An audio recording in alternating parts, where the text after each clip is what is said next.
حضرت حسن بصری رحمۃ اللہ تعالی علیہ ارشاد فرماتے ہیں کہ میں دریا کے کنارے گیا تو وہاں میں نے ایک شخص کو دیکھا، وہ اپنی ایک خاتون کی گود میں سر رکھ کے بیٹھا اور قریب ایک بوتل بھی پڑی ہے۔ میرے دل میں معاذ اللہ خیال آیا کہ دیکھو کس انداز میں ایک عورت کے ساتھ یہ ہے، اور پاس بوتل بھی پڑی ہے، جانے شراب ہے۔ کہتے میں سوچ ہی رہا تھا کہ اچانک کشتی آ رہی تھی دریا میں، وہ ہج کو لے کھائے، کشتی میں 4-5 لوگ تھے، وہ دریا میں ڈوبنے لگے۔ وہ آدمی تیزی سے اٹھا، دریا میں چھلانگ لگائی، پہلے ایک کو نکالا، پھر دوسرا نکالا، پھر تیسرا نکالا، ایک بندہ رہ گیا۔ کہنے لگا حضور مجھے تو آپ نے گناہگار سمجھا ہے، میں تو بڑے غلط انداز میں یہاں بیٹھا ہوں، آپ نے جو سوچا، چلیں یہ چوتھا بندہ آپ نکالنا ہے، کرے نا یہ کام، کرے نا یہ کام۔ بڑے بھولے بھالے، بڑے اللہ والے، ریاض آپ کو بس ہم ہی جانتے ہیں، اتنی جلدی فتویٰ۔ حضرت حسن بصری فرماتے ہیں میں پشیمان ہوا، میں نے کہا مجھے تیرنا نہیں آتا، تو دیر نہ کر، چوتھا ڈوب نہ جائے۔ کہتے اس نے چھلانگ لگائی، چوتھا بھی نکال لایا، اور کہنے لگا حضرت آپ نے جلدی کی سوچنے میں، یہ بی بی میری ماں ہے اور یہ سرکے کی بوتل ہے۔ ہم ماں بیٹے کا یہ مشغلہ ہے کہ یہ وہ جگہ ہے جہاں آ کے لوگ مسافر اترتے ہیں، اور یہاں سے کسی کا گھر 100 میل ہے، کسی کا 200 میل ہے۔ ہم صبح سرکہ، کھجوریں، روٹیاں لے کے یہاں آتے ہیں، مسافروں کی نوکری کرتے ہیں، کوئی پریشان ہو تو مدد کرتے ہیں۔ حضرت خواجہ حسن بصری فرماتے ہیں میں نے معافی مانگی، ان سے بھی مانگی، رب سے بھی مانگی۔ انہوں نے مانگ لی نا بزرگ تھے، پر ہم کو نہیں تیار مانگنے کو۔ ہم ہر وقت بدگمانیاں، وہ فلانا فلانے جرم کرتا تھا، میں اسے اب کیسے نیک مان لوں؟ بھائی اب وہ نمازی ہے، خدا کے گھر آتا جاتا ہے، اب اللہ کی بارگاہ میں حاضر ہوتا ہے، جب رب نے معاف کر دیا تو بھی سوچ بدل جا۔ سنیں حضور کیا فرماتے ہیں، نبی پاک صاحب اللہ صلی اللہ تعالی علیہ وسلم فرماتے ہیں، مسند امام احمد بن حنبل دیکھیے، فرمایا رب اس وقت بڑا ہی مسکرائے گا جب قاتل بھی جنت میں جائے گا، مقتول بھی جنت میں جائے گا۔ یا رسول اللہ مقتول تو گیا، یہ قاتل کیسے چلا گیا؟ حضور فرماتے ہیں جائے گا، اور جائے گا اور رب مسکرائے گا، جو اس کی شان کے لائق ہے۔ یا رسول اللہ کس طرح؟ تو نبی پاک صلی اللہ علیہ وسلم فرمانے لگے اس نے ایک مومن کو قتل کیا تھا، وہ شہید ہو کے جنت میں چلا گیا، اب اللہ نے بعد میں اسے توبہ کی توفیق دے دی۔ پہلے اس نے کلمہ پڑھا، پھر یہ میدان میں اترا، کافروں سے لڑا، یہ شہید ہوا، اور آپ نے اسے بھی جنت دے دی۔ قاتل بھی جنت میں، مقتول بھی جنت میں، اور بات اتنی انوکھی ہے کہ رب دیکھ کے مسکرا رہا ہے، جو اس کی شان کے لائق ہے۔ ہم جلدی میں ہیں، ہم انتظار نہیں کر رہے کہ شاید توبہ کر جائے، ہم انتظار نہیں کر رہے، لیکن میرے عزیز اتنی جلدی نہ کریں۔ سوچوں کا صاف ہونا، ذہنوں کا پاک ہونا، اور لوگوں کے بارے میں گمان کا اچھا ہونا۔ آپ کسی نفسیات کے ڈاکٹر کے پاس چلے جائیں، اسے کہیں ٹینشن بڑی ہے، میں ان کے مضامین پڑھتا رہتا ہوں، وہ سب سے پہلا سبق آپ کو یہ پڑھائیں گے کہ اچھا سوچا کریں۔ اچھا سوچنے سے بندہ تندرست رہتا ہے۔ کس سے بندہ تندرست رہتا ہے؟ ہیں جی واقعی میں کہتا ہوں کہ ہم اپنی غلطیوں سمیت اپنے آپ سے بڑا پیار کرتے ہیں، اور دوسرے کی ایک غلطی نظر آ جائے تو ہمیں گھن آنے لگ جاتی۔ آپ جلدی نہ کریں، مالک نے موقع دیا ہے بندوں کو، نہ وہ کسی کا رزق چھین رہا ہے، نہ سانسیں چھین رہا ہے، وہ اپنی زمین پہ چلنے بھی دے رہا ہے، رہنے بھی دے رہا ہے، تو جب اس نے موقع دیا ہے آپ بھی تھوڑا موقع دیں۔ اللہ بڑا کریم ہے، دروازے کھولے گا، اس کے بندے اس کی بارگاہ تک پہنچیں گے۔ بدگمانیاں اور پھر بدگمانیوں کا عروج، اور اس لیول تک جا کے بات کر دینا ہے کہ جہاں سے خوف آئے کہ یار یہ بات نہیں کرنی چاہیے۔ رسول کائنات سرور دو عالم صلی اللہ تعالی علیہ وسلم فرماتے کہ اللہ مسکراتا ہے۔ دیکھو ہمارے ہاں نا ایک اور بھی مسئلہ بن گیا ہے، میں نے کچھ لوگوں کو نا پکا، میرے پیارے ہیں، محبت ہے مجھے، تو میں چونکہ آپ میری کلاس ہے، میں مشاہداتی اور تجرباتی باتیں بھی کر لیتا ہوں، اسی کی روشنی میں کئی دفعہ گفتگو بھی تیار کرتا ہوں۔ کچھ لوگوں نے نا پکا ذہن بنا لیا یہ کہنے کا کہ ہاتھ بڑا تنگ ہے، پکا، آپ جس وقت پوچھ لیں ان کا ہاتھ اور بڑا ہی زیادہ تنگ ہے۔ آپ یقین کریں، بہن کا جو خامند ہے وہ کہہ رہا ہے جا حصہ لے کے آ، تیرے بھائیوں کی کمائی تو نہیں، تیرے ابا کی ہے، لے کے آ۔ وہ بیچاری اس کی منتیں کر رہی ہے، کہتی ہے اگر جاؤں گی نا تو وہ کہیں گے حصہ لے جا، آج کے بعد ہمارے گھر نہ آنا، میرا دروازہ نہ بند کرو، مہربانی کرو۔ اور بھائی سے بات کرتی ہے تو کہتا ہے ہاتھ ہی بڑا تنگ ہے، جب ٹھیک ہوگا تو دے دوں گا۔ نہ کریں یہ ظلم، ہمارے اپنے تڑپتے رہتے ہیں اور ہماری دولتیں اندر پڑی رہتی ہیں، ہمارے اپنے چھوٹی چھوٹی ضروریات کے لیے پریشان ہوتے ہیں، لیکن ہم بڑے بڑے بہانے ہیں ہمارے پاس، کہتے ہیں یہ نکما ہے، یہ نکٹو ہے، یہ کام نہیں کرتا، اس میں فلانا ہے، بے فلانا ہے، بلے میں نے نہیں ساتھ چلنا۔ اظہار جب آپ کے اندر پیدا ہوتا ہے نا، اظہار جب کسی کے لیے آپ حساس ہوتے ہیں تو آپ کو بھی سرور حاصل ہوتا ہے۔ نہ کریں یہ کام کہ آپ کو اللہ نے وسعت دی ہے اور ہر وقت آپ ہاتھ تنگ ہونے کا رونا رو رہے ہیں، ہر وقت آپ یہ کہہ رہے ہیں میں بڑی آزمائش میں ہوں، جب خدا نے آپ پہ نہیں ڈالی تو اتنے جھوٹ بولنا صرف اس لیے کہ میرے پیسے بچ جائیں، صرف اس لیے کہانی سنانا کہ حالات میرے بڑے خراب ہے کہ کوئی بندہ میرے سے کوئی تھوڑا بہت قرض نہ مانگ لے۔ سنو، نبی پاک صلی اللہ علیہ وسلم کے پاس مہمان آ گیا، بخاری مسلم ہے، حضور نے ازواج مطہرات کے گھروں میں پیغام بھیجا کچھ چیز ہے ضیافت کے لیے، یا رسول اللہ کچھ بھی نہیں،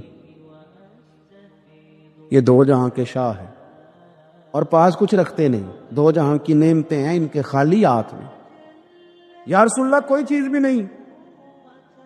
حضور نے صحابہ کے مجمع پہ نظر ڈالی، یا رسول اللہ صلی اللہ علیہ وسلم حکم ہو، تو حضور فرمانے لگے تم میں سے کوئی بندہ ہے جو اسے گھر لے جائے روٹی کھلائے۔ ایک صحابی اٹھے، فوراً حضور میں لے کے جاتا ہوں، کھانا کھلاتا ہوں۔ فرماتے ہیں میرے گھر میں صرف بچوں کا کھانا تھا،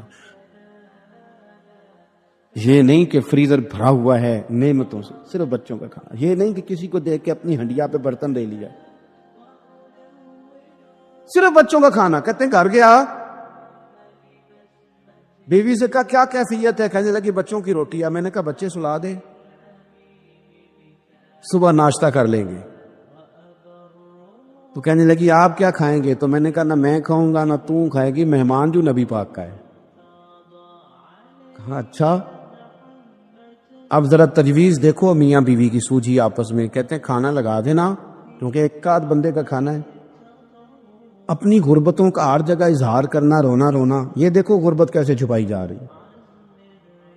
اس کو کہا نہیں کہ چل تو تھوڑا رحم کھا، تو آیا ہے تو تھوڑا رحم کھا، یہ نہیں کہا اٹھ کے نا تو کھانا رکھنا اور اٹھ کے نا چراغ ٹھیک کرنے کے بہانے بجھا دینا۔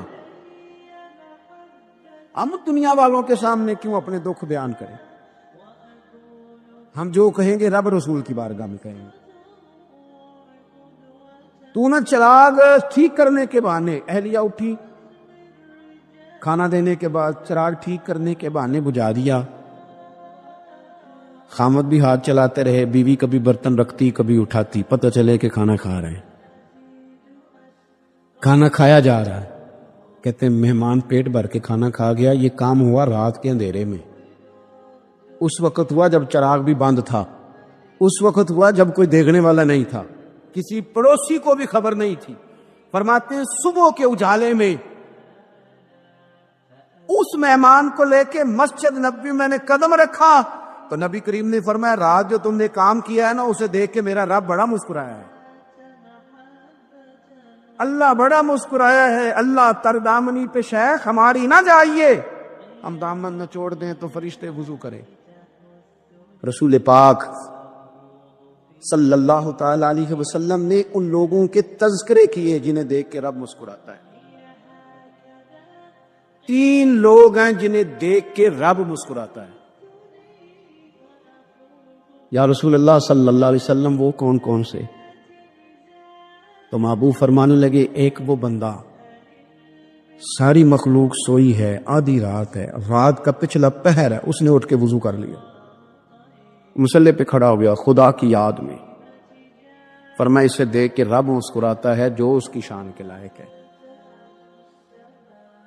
مسکراتا ہے اللہ۔ یہ تو سونے کا ٹائم تھا، یہ تو گہری نیند آنے کا وقت تھا، رات کا پچھلا پہر۔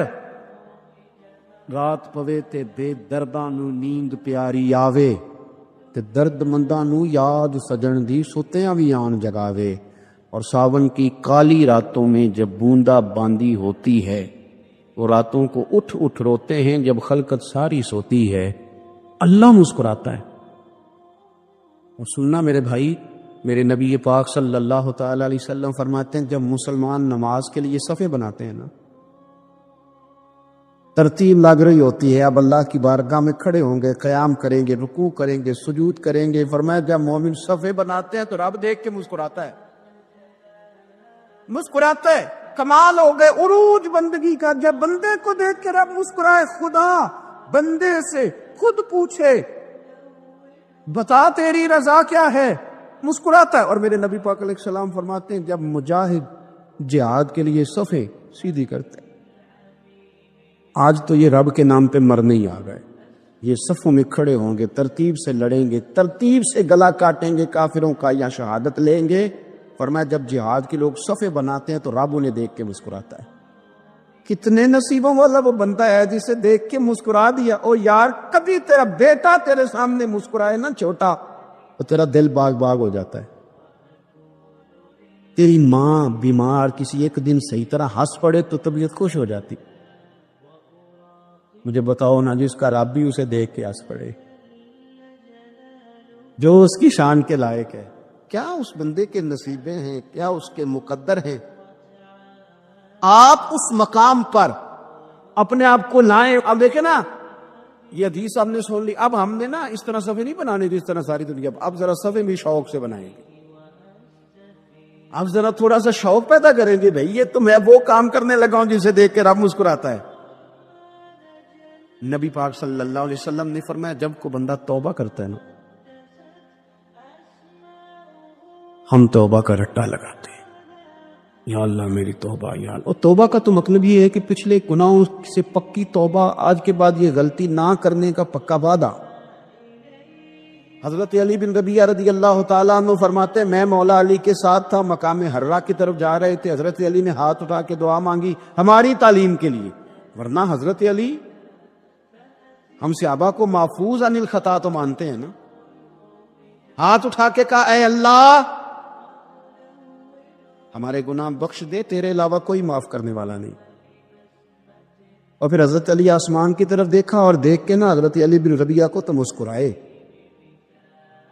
حضرت علی بن ربیعہ کہنے لگے حضور مسکرائے کیوں؟ وہ فرمانے لگے ایک دن میں حضور کے ساتھ اسی طرح آیا تھا، اسی طرح حضور نے دعا فرمائی تھی ہماری تعلیم کے لیے، اور پھر حضور مجھے دیکھ کے مسکرائے تھے اور فرمایا جب کوئی بندہ رب کی بارگاہ میں اس طرح استغفار کرتا ہے تو رب مسکراتا ہے، اور مسکرا کے فرماتا دیکھ لو میرے بندوں کو پتا ہے کہ میرے علاوہ معاف کرنے والا کوئی نہیں۔ دو میں نے آنسو بہائے تھے تو اس کے کرم نے تو موتی سمجھ کے چون لیے۔ سنو نا حضور اس استغفار کو، اللہ کو یا رات کو توبہ کر کے سونا چاہیے ہمیں۔ کچھ غلطیاں ہم کرنا نہیں چاہتے پر ہم سے ہو جاتی ہیں، کچھ دل ہم توڑنا نہیں چاہتے پر وہ ٹوٹ جاتے ہیں، ہماری مجبوری ہوتی ہے ٹوٹ جاتے ہیں۔ رات کو اس کی بارگاہ میں ہاتھ باندھ کے کشکول طلب دراز کر کے خوب استغفار پڑھنا چاہیے کہ مالک بندے ہیں نا کیا کریں، نفس کا ساتھ ہے، دنیا کا ساتھ ہے، خواہشات نفسانیہ، مالک معاف کر دے۔ درد سے توبہ، رسم نہ ہو، کہانی نہ ہو، لفظ نہ ہو، جملے نہ ہو، اور جناب ایسے لوگوں کے بیچ بڑے ہاتھ باندھ کے اور بڑا کوئی ضرورت نہیں، آپ اکیلے اپنی چارپائی پہ بستر کے اندر منہ دے کے بھی درد سے کہیں گے نا معاف کر دے تو وہ تو مہربانی بڑا ہے۔ میرے نبی پاک صلی اللہ علیہ وسلم مثال دیتے ہیں، فرمایا ایک آدمی صحرا میں جا رہا ہے، صحابہ سے حضور خطاب کر رہے ہیں، فرمایا ایک آدمی صحرا میں جا رہا تھا، اس نے اپنی اونٹنی پہ کھانا پانی پیسے ہر چیز رکھی ہوئی تھی، صحرا تھا بہت بڑا، درمیان صحرا کے گیا تو تھوڑا سا سستانے کے لیے آرام کرنے کے لیے اونٹنی سے نیچے اترا، اب اس نے اونٹنی کی لگام، اونٹنی کی نکیل اپنے سرہانے کے نیچے رکھی، ہاتھ کے ساتھ پکڑی اور سو گیا۔ تھوڑی ہی دیر کے بعد جب اس کی آنکھ کھلی تو دیکھا اونٹنی غائب ہے۔ صحرا میں وہ پیدل نہ آگے جا سکتا ہے، نہ پیچھے جا سکتا ہے، نہ دائیں نہ بائیں، کھانے کو روٹی نہیں، پینے کو پانی کا قطرہ نہیں، تھوڑا ادھر بھاگا ادھر بھاگا، تھک گیا۔ کریم محبوب فرماتے ہیں وہ پوری طرح نڈھال ہو گیا اور مایوس ہو گیا، معاذ اللہ۔ مایوس ہو کے دوبارہ اسی جگہ آ کے لیٹ گیا جہاں پہلے لیٹا تھا، انتظار کرنے لگا کہ اب موت ہی آئے گی، آخری وقت ہے۔ نہ میں پیدل یہ صحرا کراس کر سکتا ہوں، نہ پیچھے جا سکتا ہوں، نہ کھانا ہے نہ پانی ہے، سوائے موت کے کوئی سہارا نہیں۔ حضور فرماتے ہیں وہ رستے میں دوبارہ لیٹ گیا، اچانک اس نے رخ بدلا تو اونٹنی سامنے کھڑی تھی۔ حضور نے صحابہ سے پوچھا بتاؤ نا اسے بھلا کتنی کو خوشی ہوگی؟ یا رسول اللہ جی سے نئی زندگی مل گئی ہے۔ آپ دیکھیں نا سارے ڈاکٹروں نے کہہ دیا کہ اس کے تو گردے، معدہ، جگر ہر چیز ختم ہے، گھر لے گئے خدمت کرو، ہر طرف پریشانی ہے۔ وہ بندہ بھی سمجھ گیا ہے کہ آخری وقت آ گیا، کل جاؤں پرسوں جاؤں، تیاری ہو گئی، سب لوگ آ گئے، باہر والے بھی آ گئے، یہ ماحول ایک عجیب رنگ اختیار کر گیا۔ اچانک ایک ڈاکٹر نے آ کے کہا نہیں نہیں غلطی لگ گئی تھی۔ مجھے بتائیے انداز کیا ہوتا ہے؟ بغیر دعائی کے بندہ اٹھ کے کھڑا نہیں ہو جاتا، او میں تو بچ گیا ہوں۔ نبی پاک صلی اللہ علیہ وسلم فرمانے لگے اس کی اونٹنی نن گئی، بتاؤ بھلا اسے کتنی خوشی ہوگی؟ یا رسول اللہ وہ تو دوبارہ دنیا میں آ گیا۔ حضور فرمانے لگے اسے کچھ بھی خوشی نہیں ہوئی۔ جب کوئی رب کا گناہگار بندہ آ کے توبہ کرتا ہے، رب کو اس سے کئی گنا زیادہ خوشی ہوتی ہے۔ میرا بندہ آ گیا ہے، میرا بندہ آ گیا ہے، میرے گھر آ گیا۔ اس نے آنسو بہائے ہیں، اس نے کہا اللہ میں تیرا ہی ہوں، تیرا ہی رزق کھاتا ہوں، تیری ہی زمین پہ رہتا ہوں، تیرے نام سے میری سانسیں چلتی ہیں۔ وہ آ گیا۔ فرمایا اس اونٹنی والے سے زیادہ رب کو خوشی ہوتی ہے جب گناہگار آ کے توبہ کرتا۔ گناہگاروں کے آنسو اس کی بارگاہ میں بڑے مقبول ہیں، لیکن ہم رسم ادا کرتے ہیں، توبہ نہیں کرتے۔ ہم اپنے آپ کے ساتھ دھوکہ کرتے ہیں، جھوٹ بولتے ہیں۔ ہمارے ہاں بڑی ترتیب کے ساتھ یہ چیز نسل در نسل منتقل ہو رہی ہے کہ پیسہ کیسے جمع کرنا ہے۔ بچہ بڑا سیٹ ہے جی، اس طرح سیٹ ہے، کہتے ہیں ڈھیر سارے پیسے کماتا ہے، امپورٹ ایکسپورٹ کا بزنس ہے، مال بھیجتا بھی ہے، منگاتا بھی ہے، بڑا سیٹ ہے۔ تو بچے سے پوچھا بیٹے تیرا کیا حال ہے؟ تو سیٹ ہے؟ کہتا بڑی تکلیف میں ہوں، سوتا بھی ہوں تو کانوں میں فون کی گھنٹیاں بجتی رہتی، آزمائش کا شکار ہوں، صبح و شام تکلیفوں میں وقت بیتتا ہے۔ یہ کس طرح کا سیٹ ہے بچہ؟ ہماری منصوبہ بندی ہوتی ہے کہ بچے کو ایسی جگہ لگانا ہے جہاں سے وہ جھاڑو کے ساتھ پیسے اکٹھے کر سکے۔ کیسے وہ سیٹ ہوگا؟ کس طرح کر کے نظام چلے گا؟ رزق حلال کمانے کو حضور صلی اللہ علیہ وسلم نے عبادت کا درجہ دیا ہے۔ نبی پاک صلی اللہ علیہ وسلم نے حقوق العباد ادا کرنے کو بھی اللہ کے قرب کا ذریعہ بنایا ہے، اور میں نے عرض کی کہ یہ تو صرف منزل نہیں ہے، یہ تو راستہ ہے، یہ تو سفر ہے۔ جو لوگ سفر کوئی منزل بنا لیتے ہیں وہ نادان ہوتے ہیں۔ نبی کریم سید عالم صلی اللہ علیہ وسلم کی خدمت میں عرض کیا گیا کہ یا رسول اللہ صلی اللہ علیہ وسلم کچھ لوگ کہتے ہیں ہم شادی نہیں کریں گے، گھر نہیں بسائیں گے، بچے نہیں پیدا کریں گے، ہم صرف عبادت کریں گے، دن کو روزہ رکھیں گے، رات کو نفل پڑھیں گے، کوئی نکاح نہیں کریں گے، کچھ نہیں کریں گے۔ تو نبی پاک صلی اللہ علیہ وسلم نے فرمایا ان سے کہو کہ تمہارے لیے بہترین زندگی وہ ہے جو میں نے تمہارے سامنے گزاری ہے۔ میں آرام بھی کرتا ہوں، نکاح بھی کرتا ہوں، عورتوں کا حق بھی ادا کرتا ہوں، میں اپنے بچوں کی دیکھ بھال بھی کرتا ہوں۔ فرمایا تم پر تمہارے خدا کا اگر حق ہے تو تمہارے نفس کا بھی تم پر حق ہے، تمہاری آنکھ کا بھی حق ہے، وہ آرام کرنا چاہتی ہے۔ یہ ساری ترتیب ہمیں نبی پاک صلی اللہ علیہ وسلم نے دی، لیکن ہمیں فرمایا کہ مقصود تمہارا خدا ہے۔ مقصود تمہارے رب کی رضا ہے، تمہارے نبی پاک علیہ السلام کی غلامی تمہاری منزل ہے. اتنا لمبا چوڑا معاملہ جو فقط دنیا کا ہم نے بنا لیا ہے، اور پھر اس دنیا سے جو محبت ہے نا، وہ بیس جو ہے وہ دولت کی محبت ہے، رشتے دولت کے، ناطے دولت کے، تعلقات دولت کے، اسلام دعا دولت کی. میرے محبوب علیہ الصلوۃ والسلام نے فرمایا حب الدنیا رأسۃ الکل خطیئہ. یہ جو دنیا کی محبت ہے نا، یہ ہر گناہ کی جڑ ہے.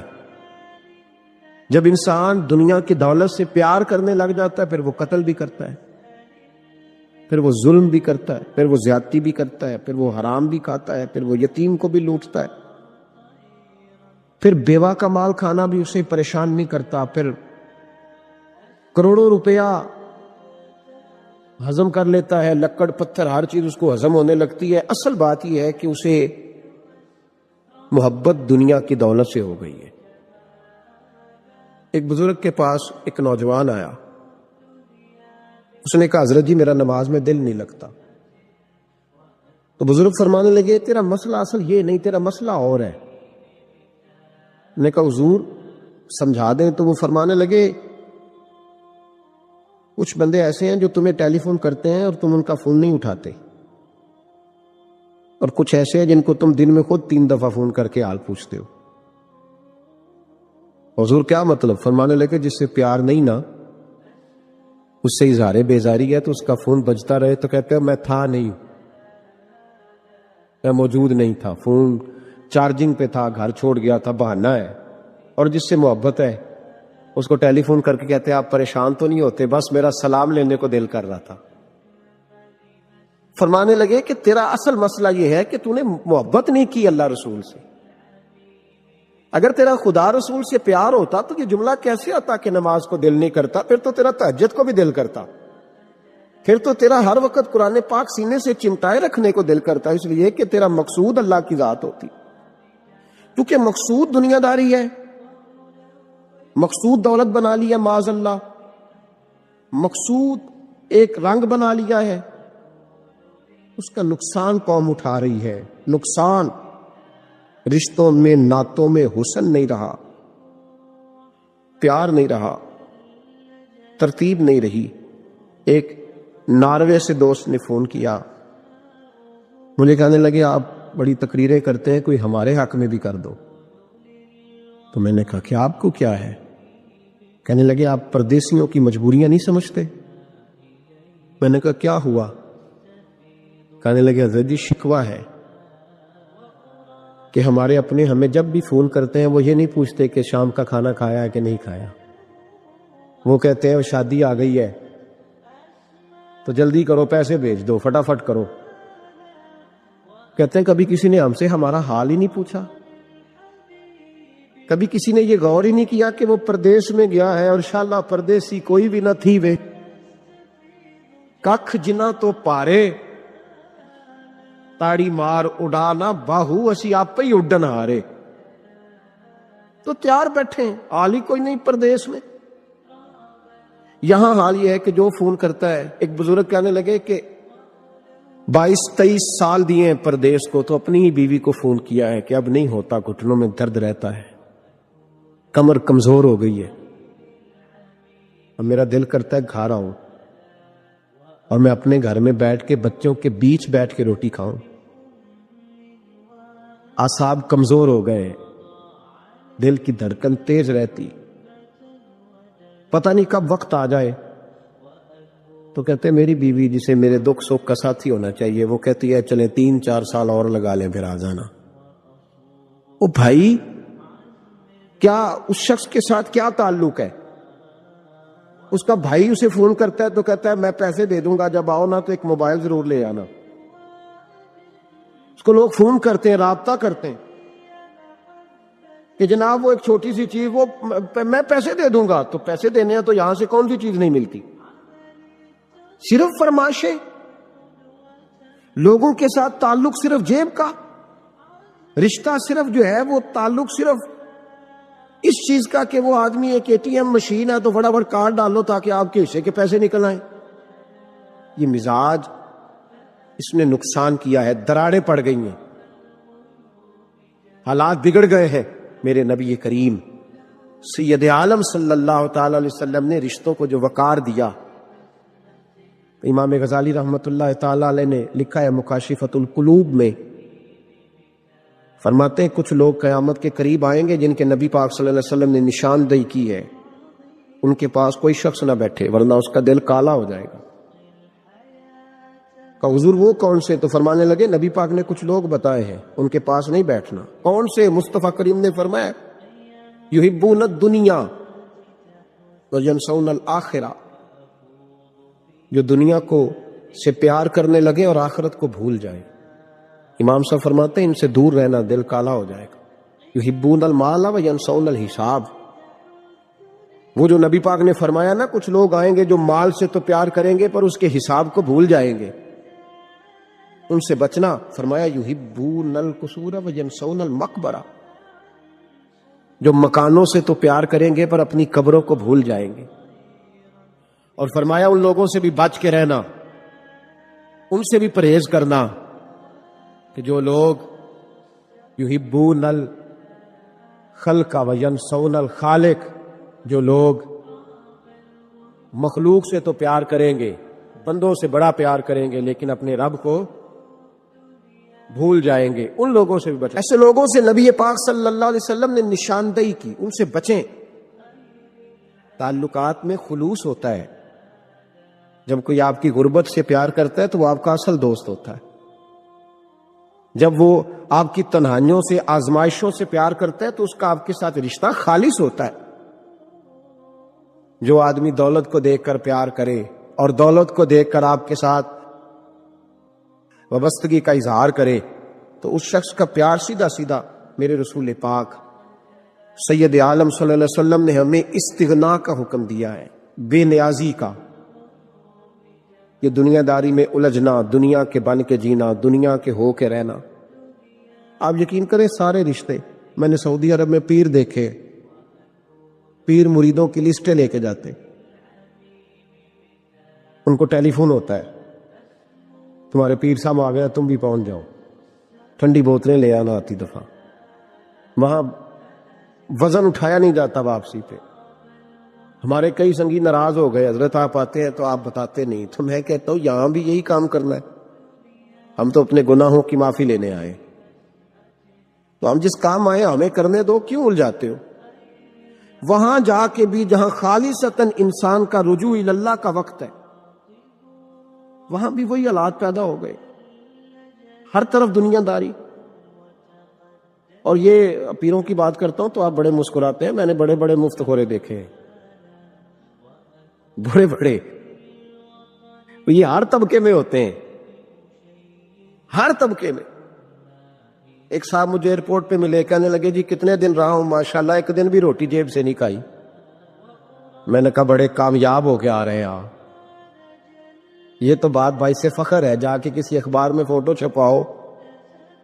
کہنے لگے جی بڑے دوست، بڑے سنگی، بڑے بد، کوئی ادھر سے کوئی چیز لے کے آ رہا ہے ادھر سے. تو میں نے کہا یہ کوئی فخر والی بات ہے، کوئی بتانے والی بات ہے؟ تلہ کی بڑا ہے جی. بھائی مفت خوری کا مزاج، اور توجہ رکھنا کہ اب اس سے مجھے کیا مل سکتا ہے، اور اگر کوئی نہیں لے کے آیا واپس گیا تو شکوہ کرنا دیکھو چل کے آ گیا، اس کو خبر ہی نہیں کہ جاتے دفعہ چلو بندہ 6 بوتلیں لے جائے، کیا فرق پڑتا ہے. یہ کمزور ذہن ہے، یہ دنیا داری ہے، یہ نفس پرستی ہے، یہ پیسے کی غلامی ہے. اقبال فرماتے ہیں کہ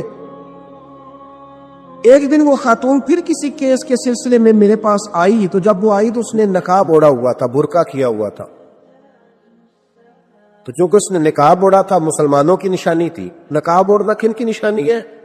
اللہ آپ کو خوش رکھے. تو کہتے وہ نشانی چونکہ اہل اسلام کی تھی تو مجھے تجسس ہوا.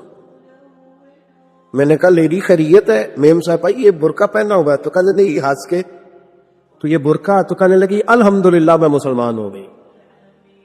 تو میں نے فوراً کہا کہ آپ کا شوہر تو فوج میں ملازم ہے، فوجی کے لیے بدلنا اور پھر ملکی قانون اور یہ چیزیں. تو کہنے لگی اس نے مجھے کیا کہنا تھا، وہ خود کلمہ پڑھ گئے. تو کہتی ہیں میں اور متجسس ہوا. وہ کیس کی بات کرتی تو میرا تجسس بڑھ گیا. میں نے کہا تو کیس چھوڑ کے بتا کلمہ کیسے پڑھا. تو کہنے لگی اقبال اصل بات یہ ہے کہ میں نا بے اولاد تھی، خاوند بھی بڑے اچھے پیسے کماتا، اب میں خود بھی ہوٹل چلاتی، پر ڈپریشن اور ٹینشن، تو کہتی ہے مجھے ٹینشن اور ڈپریشن رہتی تھی ہر وقت، بڑی میں پریشان رہتی تھی۔ میرے ساتھ ایک عجیب واقعہ ہوا کہ میرے ہوٹل میں نا ایک بابا جی برتن مانجتے تھے، بوڑھے آدمی تھے، 70 سال کے قریب عمر تھی، ان کا ایک بیٹا تھا، ایک بہو تھی، ایک پوتا تھا، لیکن وہ بیچارے بیٹا بیمار رہتا تھا تو لہذا وہ خود مزدوری کرتے۔ کہتے ہیں ایک دن وہ بابا جی میرے پاس آئے، کہنے لگے میم صاحب 2-4 دن کی چھٹی چاہیے، تو میں نے کہا خیریت ہے؟ کہنے لگے میڈم میرا بیٹا فوت ہو گیا۔ بیٹا، اب وہ پتہ ہے باپ کا جنازہ پڑھنا آسان ہے، بیٹے کا جنازہ اٹھانا بڑا مشکل کا۔ کہتی ہے میں کچھ لکھ رہی تھی، میرے ہاتھ سے قلم گر گیا، میں نے خود گاڑی بھیجی، بابا جی گاؤں چلے گئے جہاں وہ رہتے تھے۔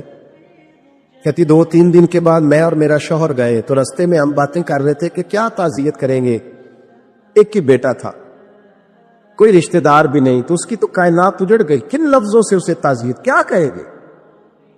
کہتے جب ہم گئے تو وہ ٹوٹی ہوئی چٹائی میں بیٹھا تھا، کچھ لوگ قریب تھے، ہم نے جا کے کہا بابا آپ مسلمان ہیں، ہم آپ کو کیا نصیحت کریں، ایک ہی بیٹا تھا، کہ کس طرح کر کے ہم آپ کو تسلی دے؟ تو کہتے اس نے آنکھیں کھولی، بوڑھی آنکھوں میں ایمان کی روشنی، کہنے لگا بی بی کیا تعزیت کی بات کرتی ہو، میں نے کوئی پیسے جمع کرا کے بیٹا لیا تھا، خدا نے فضل سے دیا تھا، عدل سے لے گیا ہے، میں اپنے رحم کے فیصلوں میں بڑا راضی ہوں، اللہ بڑا کریم ہے، وہ لے گیا، اس کا مال تھا،